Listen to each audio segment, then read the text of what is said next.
মা বলছে আমার ছেলেটা খুবই খারাপ। বউয়ের কথা শুনে ওই একই মা বলছে যে মেয়ের জামাইটাও ভালো না, মেয়ের একটা কথাও শোনে না। বোন বাপের বাড়ি এসে বলল যে ভাইটা আগের মতো নেই, খারাপ হয়ে গেছে, তত্ত্ব তালাশ করে না, দাওয়াত দেয় না, খোঁজ খবর নেয় না, ঈদ চাঁদ কোরবানি যায় জামা কাপড় দেয় না, একটু দাওয়াতও করে না, একটু বিপদে পড়লে হেল্প করে না।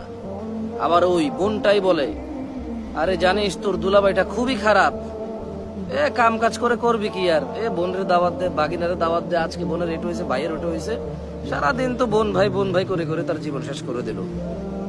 ভালো পড়েনি জামাইটা, ভালো পড়েনি। অবাক অবাক করা চরিত্র না?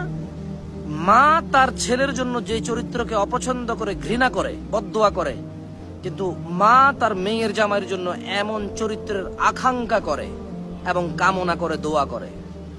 মা বলছে আমার ছেলেটা খুবই খারাপ। বউয়ের কথা শুনে ওই একই মা বলছে যে মেয়ের জামাইটাও ভালো না, মেয়ের একটা কথাও শোনে না।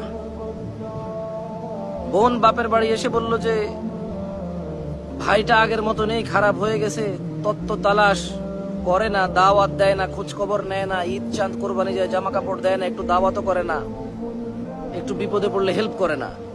আবার ওই বোনটাই বলে আরে জানিস তোর দুলাভাইটা খুবই খারাপ, কাম কাজ করে করবি কি আর, বোনের দাওয়াত দে, বাগিনারে দাওয়াত দে, আজকে বোনের এটো হয়েছে, ভাইয়ের ওটো হয়েছে, সারাদিন তো বোন ভাই করে করে তার জীবন শেষ করে দিল।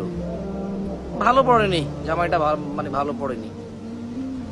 অবাক অবাক করা চরিত্র না?